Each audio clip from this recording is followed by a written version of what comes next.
welcome, Marva. Okay, we are live. Okay, great. Well, welcome, everyone. We took a bit of a break from our Facebook Live discussions last week as we're transitioning from a longer standing broadcast that we plan to do every Monday afternoon at 4 o'clock, focused on innovations in education for a big, bold future for Kentucky. So what we want to do with this broadcast this afternoon is elevate the conversation about the federal stimulus dollars coming to Kentucky and other states to support education amidst the pandemic that we're experiencing. We want to better understand the use and any guidance we're receiving from the federal government for the K-12 and higher education levels of education. While the COVID-19 crisis has disrupted the lives of families from all demographics and socioeconomic backgrounds, we clearly all want to ensure the needs of our most vulnerable students are met.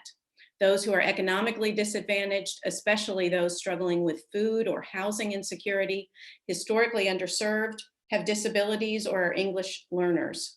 In Kentucky's K-12 system alone, 60.7% of 766 students are identified as economically disadvantaged. Research shows that missed learning time can be highly damaging to students who are already underserved. We also know that across the state, especially in rural districts, inadequate access to the internet and other educational resources is widening disparities even further as COVID-19 continues to disrupt in-class learning. So while today we're underscoring the importance of continued focus on excellence with equity, we also want to track and amplify the innovation happening all across the state as a way to ensure the needs of all Kentucky students are met and that we come out of this crisis stronger than we went in, prepared to build a path to a big, bold future for all Kentuckians with education at the core. And so today I'm pleased to have with me for this discussion, Lindsay Fryer, who is Vice President of the Penn Hill Group in Washington, D.C., and a former staffer for Congressman Lamar Alexander, who led the passage of the Every Student Succeeds Act. Welcome, Lindsay. Thank you for being with us. Thank you.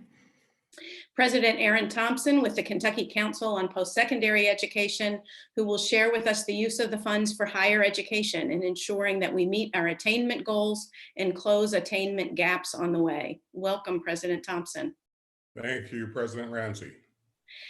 And Associate Commissioner Robin Kinney with the Office of Finance and Operations with the Kentucky Department of Education, who will share the guidance that KDE is providing to districts and thoughts about how we ensure we are meeting the needs of each and every one of our learners in the midst of the pandemic.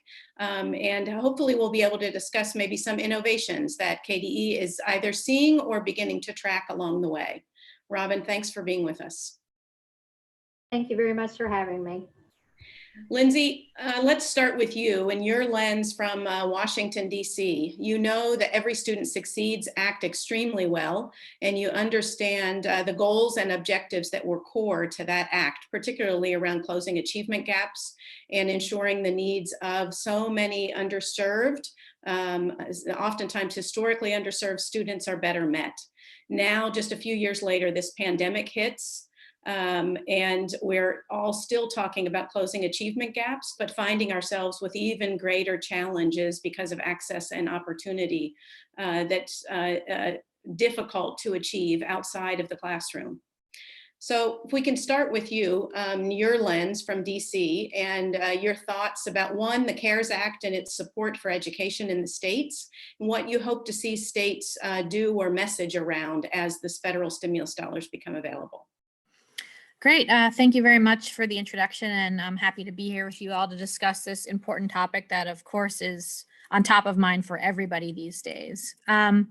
So about a month ago, and I was joking earlier with a colleague, I can't believe it's been a month. It feels like a lifetime, but also, yeah, also very quickly. Time is a weird thing right now. The CARES Act was passed, and it provided $30.75 billion to the education space, both for higher education and K-12 education. In the past couple of weeks, we've seen the Department of Education roll out the various applications for both institutions of higher ed to apply for these funds, as well as state departments of education to apply for these funds. There's also money particularly set aside for governors as well to deal with specific needs of education that they see in their state, both on the K-12 and higher ed front. So there are several different pots that folks can look to take advantage of that the CARES Act put in place. The purpose of the money and the way that it was structured was meant to be very flexible for both institutions of higher ed and states to deal with the needs that they see fit in their particular areas. But particularly in both pots of money and the way that the money is allocated, there is attention paid to students with the most significant needs. What I mean by that is if you look at how institutions receive their dollars, institutions get money based 75% of students who are Pell enrolled and 25% of overall enrollment. And at the SEA level, states get their dollars based on their Title I share, which is a formula targeted specifically for low-income students that they had in the previous year. So when Congress was putting together the CARES Act, while they wanted the money to be very flexible and to be able to address needs as state leaders saw fit, there is some attention paid to, of course, providing money in a way that accounts for the most vulnerable learners in both at the K-12 and higher ed level. So now that we see funds being rolled out on the higher education side of things, there's two different applications that institutions need to consider. The way that the legislation is structured is 50% of dollars have to go directly to support students within an institution who are not exclusively enrolled online. And then 50% of dollars go to support institutions in the costs that they are incurring and expenses coming their way to the fact that many of them have moved completely online and they no longer, for example, have room and board coming in to support them. And beyond that, the dollars are very flexible. Additional guidance has come out, in particular, saying that the institutions must allocate money to students who are Title IV eligible or otherwise eligible for federal aid. And that, institutions can't reimburse the student portion of funds for things like technology that they otherwise would have provided to students. So that 50% of funds set aside for students is really meant to support the students in whatever needs that they have. And then the other part of the pot is meant to support the institutional costs that they're incurring. So Lindsay, as you were watching the conversation unfold, and there was a need to really get these funds out the door, certainly also still a hearkening back to the passage of ESSA. And so kind of what was the balance in the discussion around flexibility and some accountability to states for use of those funds to continue to focus on closing achievement gaps? Mm-hmm. It's a great question, and it's certainly one that was considered. You point out the obvious tension, right? The flexibility is needed because schools and states didn't yet know, and institutions didn't yet know what needs were going to be coming their way given the pandemic, but also understanding that the most vulnerable populations, as they already do, have the most significant needs. So, Congress, as I mentioned, did allocate money in a way that gave more for the most vulnerable students, but also said, we're going to give you a lot of latitude in how you allocate the money once we provide it to you. And also on the back end, at least at this time, there is some reporting, albeit minimal, on how funds are going to be spent. So that was kind of the big tension that was felt. And the flexibility is so important right now because this time really does call for a great deal of innovation and creativity. This is not something we've experienced before. We can argue that in the K-12 environment, we've experienced some degree of detachment from school if we think about our winters and sometimes school districts being out for quite a number of days. But we're still not talking more than maybe a couple weeks, a few weeks max. Mm-hmm. And so now in Kentucky, at least as a staff, we're counting week 7 now. And I think it's probably week 7 that our school districts have been out. So Robin, as you, as the Department of Ed looks at the needs, particularly for those most vulnerable students, what are you seeing and what guidance are you providing to districts right now? Thank you, Brigitte. As we look at local school districts and how they're operating right now, you're right, we are in week about week 7 for most districts and doing what we call non-traditional instruction in Kentucky. And we probably were a little better as far as doing that NTI, but you're right, it was really intended for snow days, maybe 2 or 3 at a time, not this long and extensive time period where teachers are away from their classroom and students are away from their peers and their instructors. So we do see a great emphasis and a great need for getting better at NTI, and that includes anything that is wrapping around those remote learning services. And so you'll see as we talk in Kentucky about both the governor's emergency funds, we have put remote learning and technology as a very high priority for that pot of money, along with continuing our food services for our vulnerable population across Kentucky, because we have such a high need from a free and reduced lunch kind of lens. So remote learning and technology are high at the forefront of the Department of Education in both the Governor's Emergency Fund, that's the pot that for Kentucky is about 43 million that's coming to Kentucky, of which we are collaborating with CPE and the Institutes of Higher Education. The elementary and secondary groups we will get about 30 million of that. And then the remainder is my understanding, the application will have the remainder going to the Institutes of Higher Education. So we are kind of working on that application together and trying to submit that very, very soon, as a matter of fact.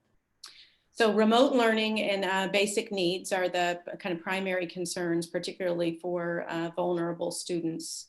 President Thompson, I'm guessing you're seeing the same thing in higher education. But share with us what you are seeing as far as the needs, what you're hearing from the universities, and any guidance you're providing them at this point around the use of those federal stimulus dollars. Sure, thank you. Robin, thank you for leading into this and talking about the GEAR funds, or the governor's discretionary funds. Bridget, we're looking at several things. I want to start the conversation off from our end just to make the point that we are still open. We've never closed. We hear people talking about us reopening. Well, we've never closed, so we're still going. I do want to say also as a lead in that we have, over the last several years, we've done a pretty good job in working to focus on our most disenfranchised populations. For an example, we just released our progress report, in which Pritchard just did a blog on it, that talked about, as we move toward our particular North Star of having 60% of our populace educated with a certificate or a degree by 2030, we needed about 1.7 percentage point gain every year. Over the last couple of years, we've been doubling that. And to be honest with you, we've done really well with our underrepresented minority populations. So when we talk about those that may be disenfranchised, we are talking about more than just low income, because we have a big disparity between those of color too, in addition to that. So it's important when we talk about equity that we really identify all the populations we're trying to target. And in our case, as an example, we've had a significant increase in our degrees and credentials over the last couple of years. For an example, I think KCTCS had like a 7.3% increase last year in overall credentials. And with our minority population, we even beat that. And when we look at our four-year institutions, they had a flat increase in degrees, but they had an increase of 5.5% in our disenfranchised populations. So we were on a roll, and this was even in the light of a 12-year funding cut for higher education. Now, so the universities have really figured some things out as far as how we better serve. Absolutely, and that's because we really get as discreet as we possibly can to look at the particular need of a student. We call that cultural competence. And so when we're looking at distributing these CARES funding, in which you've heard the numbers about, I think about 68 million came to our four-year institutions, about 26 million to our community and technical colleges, and another 27 million or so coming to our independent colleges. what we've looked at is, as we distribute half of that funding to the students, that will go to their needs. When we're talking about needs, we're talking about more than just tuition and fees. We are talking about food in many cases, especially with our community college students. We're talking about the ability just to live. And so that half will go to them. The other half, CPE sent out some guidelines we ask our institutions to buy into that would prioritize need as they distribute the rest of those dollars. And we do it in this way. We look at need of unmet need in many cases. Now, in some cases, you could be low income and not really have a lot of unmet needs, but still have a need for food in many cases. So, but we also know many middle income students or lower middle income students may have unmet needs. So we're looking at all that as a priority.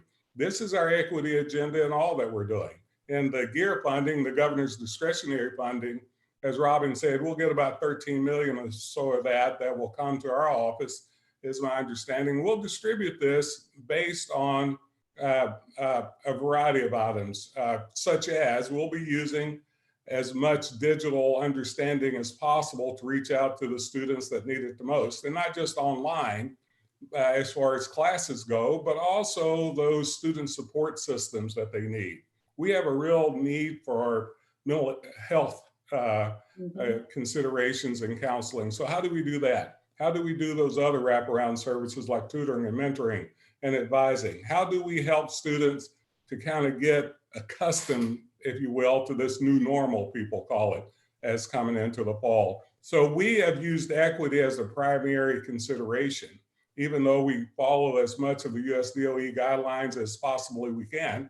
But we are truly looking at how our students can get what they need to proceed in a very healthy way, obviously, to proceed to the finish line, to keep, even though we think we'll have a big hit, to keep toward that finish goal of getting that degree or credential. And congratulations, President Thompson, to you and the council and to our universities for what was a very strong report on your strategic plan. Clearly moving the needle on our attainment goals in post-secondary, and doing so with a focus on equity. So kind of underscoring the equity and the innovation piece. Are there things, Lindsay, that you're hearing about as you hear this conversation nationally? Are you hearing specific strategies that states or school districts are undertaking to meet the needs of most vulnerable students, or ensure that they are still focusing on closing achievement and attainment gaps, even in the midst of the pandemic? Yeah, it's a great question. I think that, more information will continue to emerge, but the one thing that I keep hearing over and over again is something Robin mentioned, this need to just get students online, both with devices and connectivity as quickly as possible so that remote learning can continue to take place. And also people are talking about using the funds to ensure that students with disabilities in particular, as they move into a remote learning environment, the needs of their IEPs are still met to the extent practical. So those are definitely two things that I've heard people absolutely focusing on, at least right now. And then I think we'll see another wave of things, like once people get up and running, which by no means is an easy task, and moving online, we'll see another wave of second round of things that people want to do with their funds. But I'd say across all boards, remote learning is the thing I've heard the most thus far. And so there's also maybe in the next stimulus package or a separate bill discussion around the E-rate, which is federal funding to states for remote learning, distance learning, internet and such.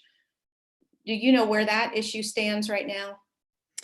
Yeah, so there's certainly a lot of momentum around this idea of providing funding to families who don't otherwise have access to devices and connectivity to get that access. I think the tension right now at the federal level is E-rate the proper mechanism to fund to do this, or should it be some type of other pilot program that the FCC commissioner could run that might enable him to get money out the door more quickly than through the E-rate program. As many of you probably know, E-rate has a lot of rules attached to it in terms of how the money flows, and it ultimately now only funds schools and libraries within the actual physical structure of the library. So the question is, what would need to be changed to get money, to get devices and connectivity to families? And ultimately, the discussion is, should E-rate be that mechanism? So that's kind of the tension right now that people are grappling with. In terms of a broader package, to be quite honest with you, I think that's yet to be seen. You know, I know Democrats in the House right now are developing what they think the next COVID package should look like. Senate Republicans have said, for now, we are not going to do anything until Congress is back in session, which, you know, May 4th is when they're supposed to be coming back, but that could get extended, you know, just given that people don't want to be in large groups at this time. And I think the Senate has been clear that they're not sure what needs are coming, but they want to see how CARES Act funds goes out and are implemented, and then ultimately make a decision about what comes next in a package.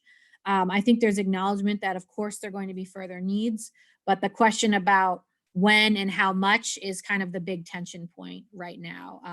Democrats are talking a lot about supporting state and local governments in particular. Of course, education is a part of that conversation, but I think we still have a lot of learning to do before there's decisions made about what a package 4 could look like. And E-rate, Lindsay, is just for K-12, is that correct? Yes, that's correct. Okay. So I'm sure, President Thompson, there's also needs in higher education that could benefit from some federal dollars to strengthen remote and distance learning. Is that right?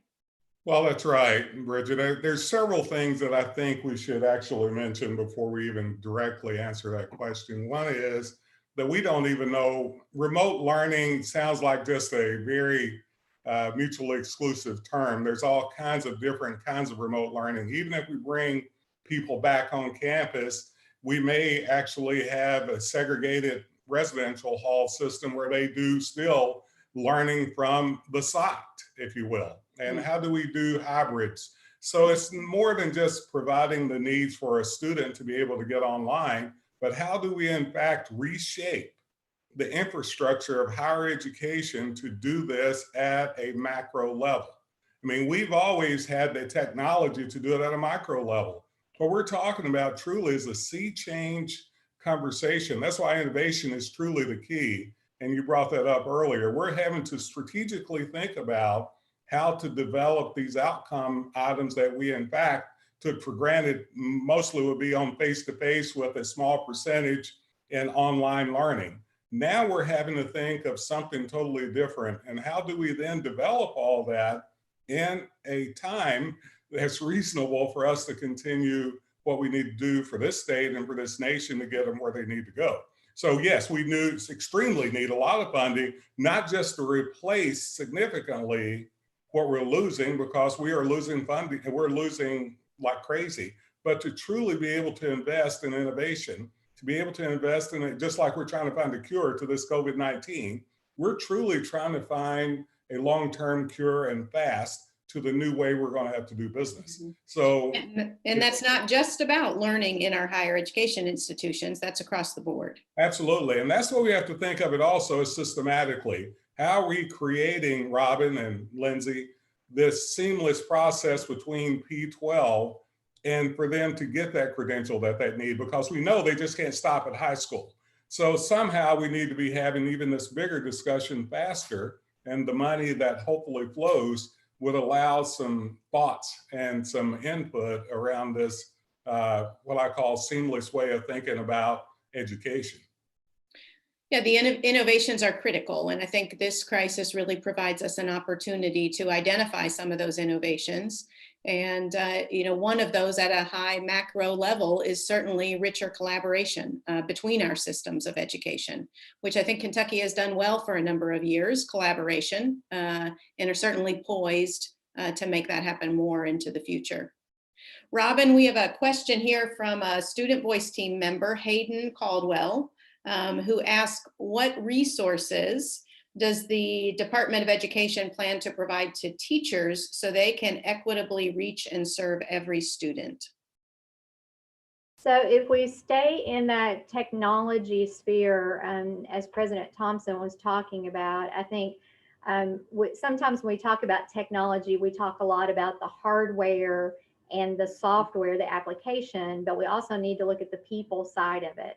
And so really to support remote learning, we have to provide resources to our school districts in terms of professional development for those teachers, so that they are very comfortable with delivering those services online, delivering them remotely, best practices of what that looks like, and digital learning coaches, which can really help support this new way of thinking. You know, President Thompson talks about, you know, the short term and then the long term investment. I think we see those opportunities as really investing in the future of our teachers and our students by providing those learning capacities that are so important. So those would be resources that we would see made available. As we look at the CARES funding and talk about the permitted purposes for some of that, and the ability for the state to retain some of those resources, those are the types of statewide initiatives that we see, and hoping that we're working with the Council on Post-Secondary Education about what that looks like, how we support our new teachers. We've got a whole group of new teachers that are eager to come into the classrooms.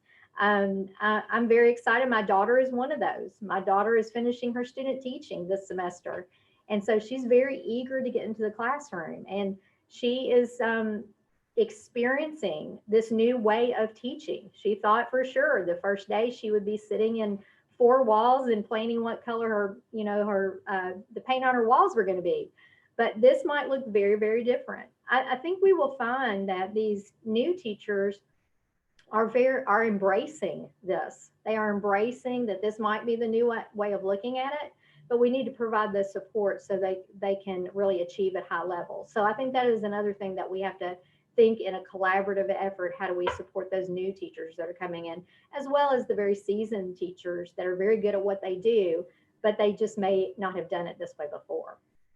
I think that's so important to underscore that the technology piece, the internet piece, there's an infrastructure component, no doubt, particularly in a rural state like Kentucky. Access to the internet, access to devices, but then how we learn digitally and how we teach digitally. So the teaching and learning environment has to be different, and there's a lot of innovation that needs to happen there, both for teachers and students. So with that in mind, as thinking about those innovations, there will be kind of discrete innovations.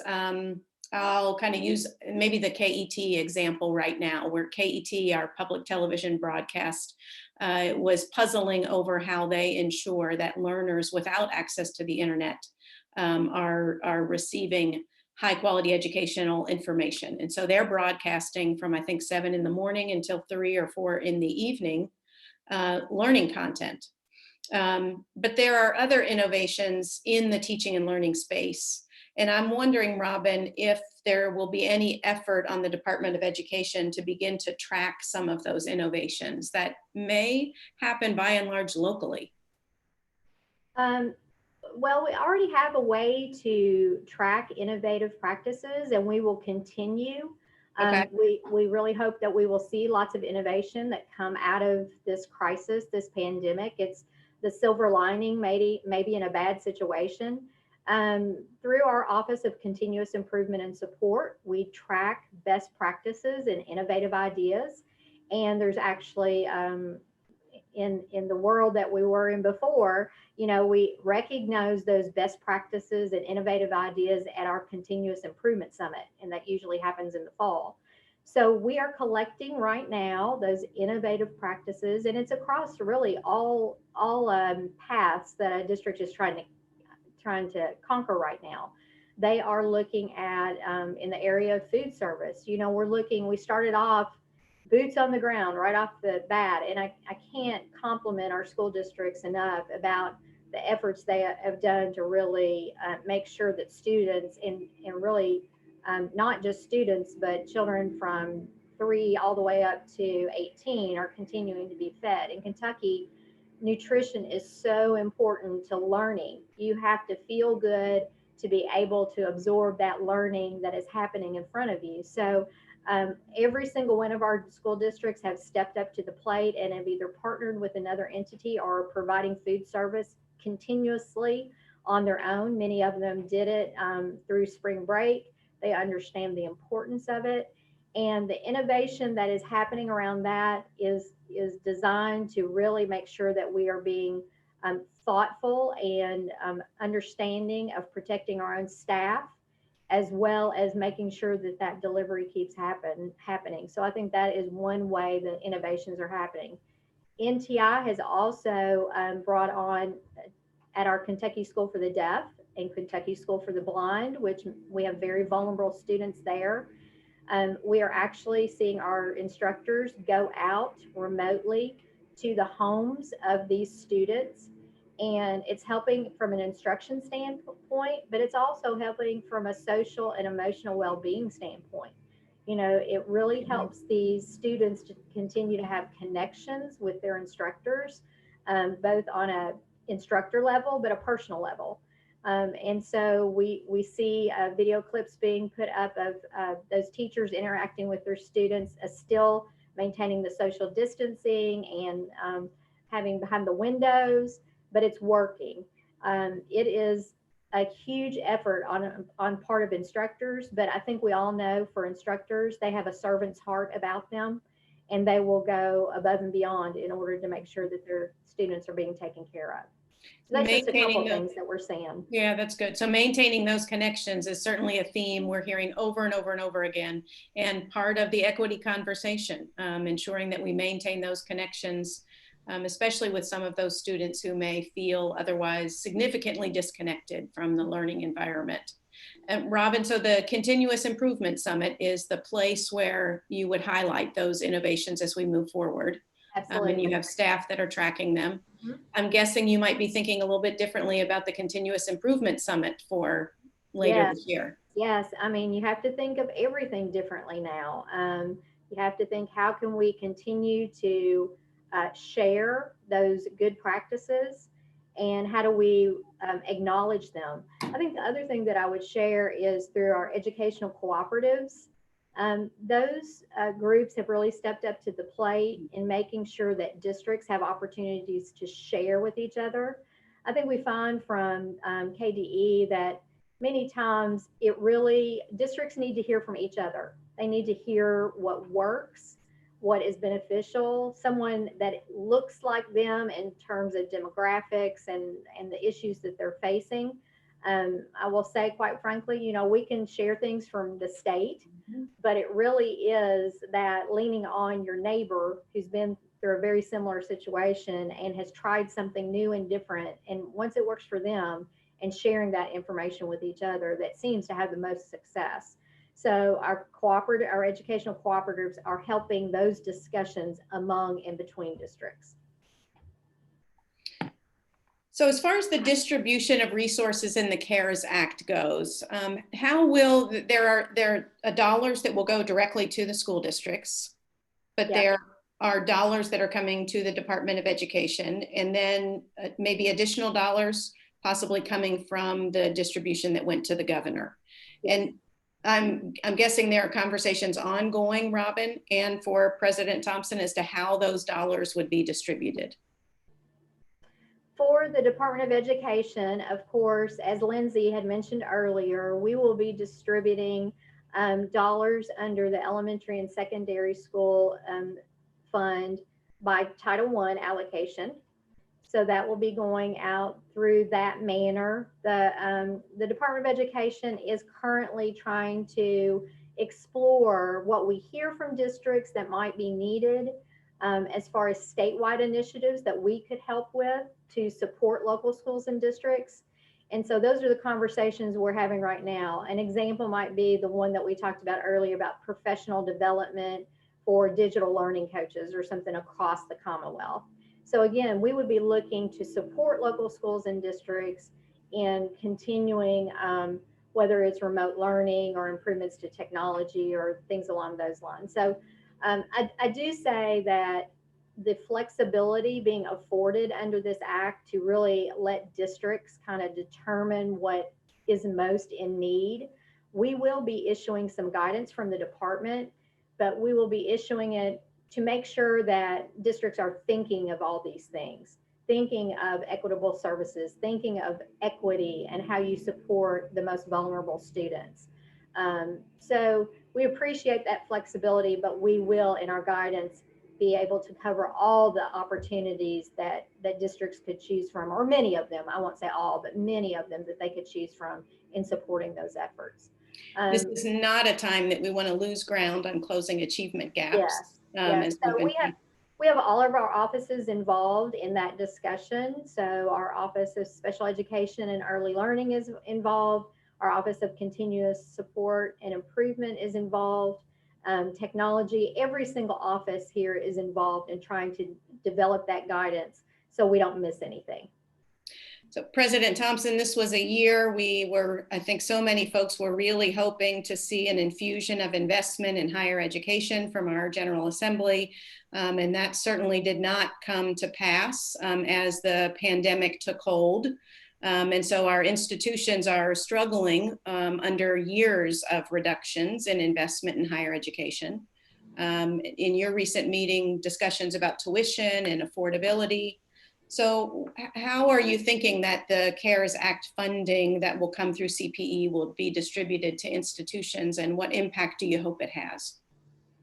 Well, I mean, just like you mentioned earlier, and I think it is important to understand this, it was very important that our campuses had the flexibility to really put the money that got them the best return on investment. And in this case, the best return on investment is helping all of the students succeed.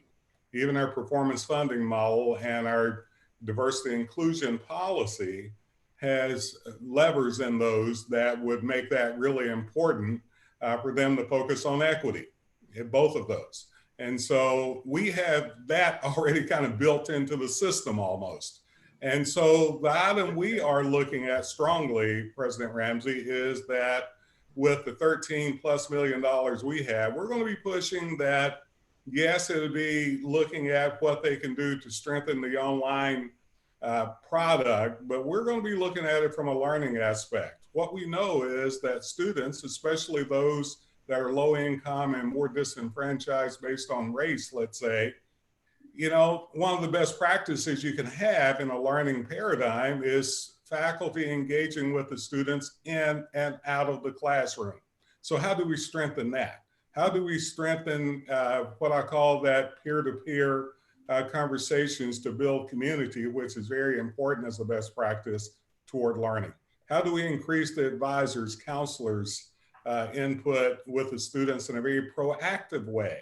How do we ensure that they have not just the needs of whether internet service, but they have the needs of understanding truly the interaction that they're having with all the people they may have interaction with.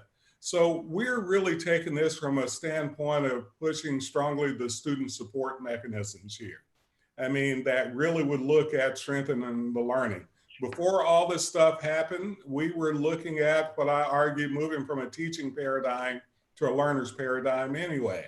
How do we know the needs of every student and giving them what they need to get to the finish line? That's including dollars, right, with unmet need, but also including that in a very first year, how they can increase the likelihood of success. So one of the things that I would hope that Commissioner Brown and all of us will be able to talk about is how do we look at that first year, which is crucial in higher education, not only in learning, but even getting all the knowledge they need for the rest of their life. How do we make sure that those first year students that will look totally different than Robin's daughter thought that her time would look as a teacher, how do we make sure that they have what they need to build that solid foundation for college and for life? So all of this we're asking, and it sounds like 13 million is a lot of money. It really isn't. It's a drop in the bucket. So we're trying to get the best bang for our dollar out of this and keep as much as possible the focus on the needs of students based on how much need they have. And once again, as I mentioned earlier, that crosses a lot of boundaries, race, gender, income, and a variety of other items. So President Thompson, in the strategic plan report that the council released today, actually was reported on last week in your meeting, you expressed concern about the drop in college going. And so we've already seen a decline the last few years in college going. And then again, we're in the middle of this pandemic where it's making it really difficult to, I would think, maintain those connections with high school seniors as they're transitioning to their next steps, hopefully in post-secondary. Any thoughts or advice, you want to share? Yeah, I appreciate you bringing that up because it is crucial. And I think Robin and I have even had this conversation before. I mean, we're having some gaps that are widening in K-12, no doubt. But one of the gaps that we haven't discussed a lot about is this declining, enrollment of students who are graduating from high school going into college. Year before last, we had which was still very low, a 53.5% college going rate of those seniors that were graduating. And this past year, it fell to 51.7. That's 50% of our population. And if you throw in another 4 percentage points of those that went out of state, if you're talking about we're going to create a new economic endeavor after all this is over, we can't create it with half of our students not getting a credential that matters. So this is extremely important when we talk about equity. It's because in many cases, those students that aren't going are the students that probably would change generational mobility if they went. So we've got to figure out how to adjust this conversation at this time, but we were having problems adjusting it before this time. So we're called even more to use innovative strategies to do even some of the things we're carrying into this new normal. So we're looking at how to input that and impact that, and working with KDE, and they're wonderful to work with, to really look at how we can impact this from higher education's viewpoint. So this is an area kind of ripe for some innovative thinking, maybe how we, and a lot of it is about connections. So connections to those students right now and helping them transition, and post-secondary then meeting their needs when they get there. Absolutely. Lindsay, are you hearing any conversation in DC about there being an effort to maybe track, even from a nonprofit standpoint, tracking some of the innovation in states around some of our big issues in education as a nation? Yeah, I think people are thinking about it now, so more guidance is probably yet to come. The CARES Act included very minimal reporting requirements, just basically saying please, if you get a certain amount of money, keep track of where the money is going. And the department did say in the various applications they put out, they reserve the right to ask for more information in the future about how funds are being used. So I think, right now the goals seem to be very clear from the Department of Ed to get money out as quickly as possible to deal with the needs, and then give a little more thought to what should be collected and reported down the road. So I do think that is coming, because there's going to be a lot of questions and a lot to learn from the situation that we're in right now. So yeah, I think there's more to come on that. And we certainly want to extract that nation. We certainly want to extract that learning, I think. We in Kentucky want to extract that learning, and I think we certainly do as a nation, want to better understand how there is opportunity in this crisis. We have another question on our Facebook comments from Tamara Lynn. Can institutions use these federal funds as dollars to supplement other grants? I believe the answer is yes. Higher education, yeah. Okay, and then a question from Don Brockman. Are there efforts to ensure education and development of the arts are not lost in this new digital environment? So programs such as choir, band, media arts, performing arts are important, she says, for students pursuing higher education in those arenas. We certainly know that they're important for anyone wanting to pursue, but they're also important enrichment activities. So anything that either of you are hearing, Robin, President Thompson, about, I guess, teaching and learning in the areas of the arts, where it often is much more of an in-person learning environment? Well, from higher education, this is more than just enrichment as far as we look at it. These are real live employability outcomes. These are the items that we use to really create a way of understanding how to communicate with a variety of folk.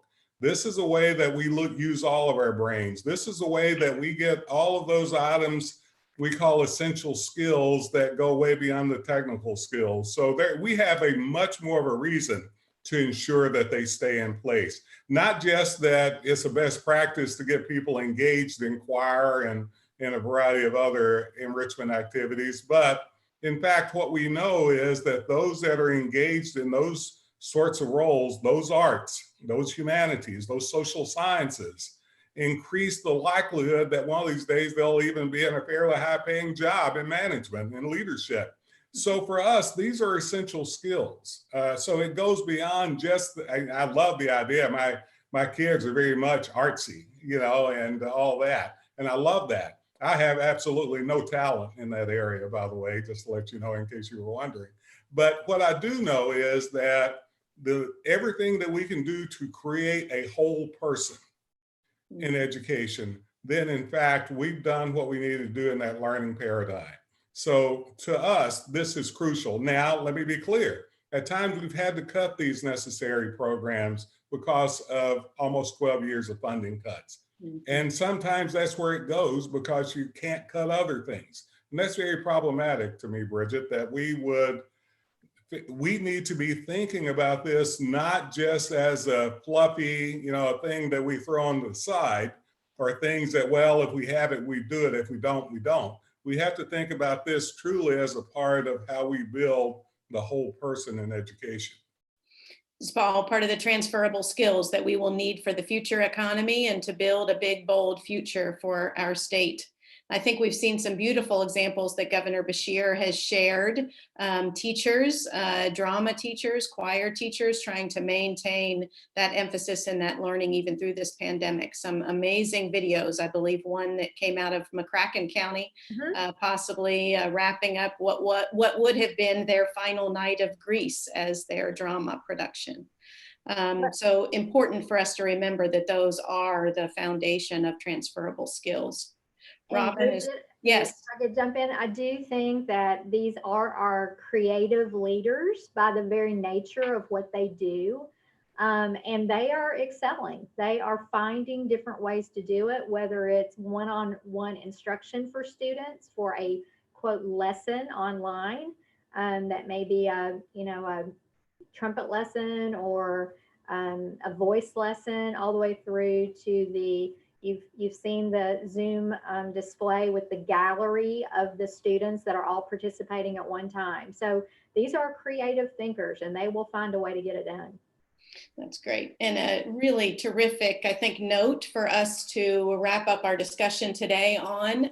We've committed to ending our broadcast well before the 5 o'clock hour when Governor Beshear shares with us the latest information about Kentucky's response to COVID-19.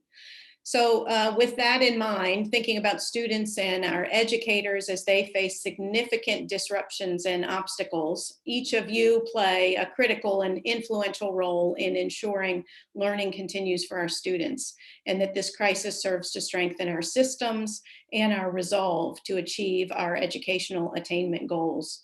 Whether it was the Great Depression, the Great Recession, or now the COVID-19 crisis, we know individuals and families with higher levels of education are more resilient in times of economic downturn. Knowing this means we must do everything in our collective power through this crisis to continue to meet the needs of each and every one of our learners, regardless of circumstance or background, on their path to higher educational attainment. And so with that, I'd like to thank you each for everything you're doing to lead nationally and in Kentucky through this unprecedented global emergency. And thank you each for being with us today on this Monday. We look forward to working with you as we pave a path to a big, bold future. Thank you. Thank you very much, Bridget. Pritchard is Thank you. joined also. Thank you. Thank you all. Thank you, Marva.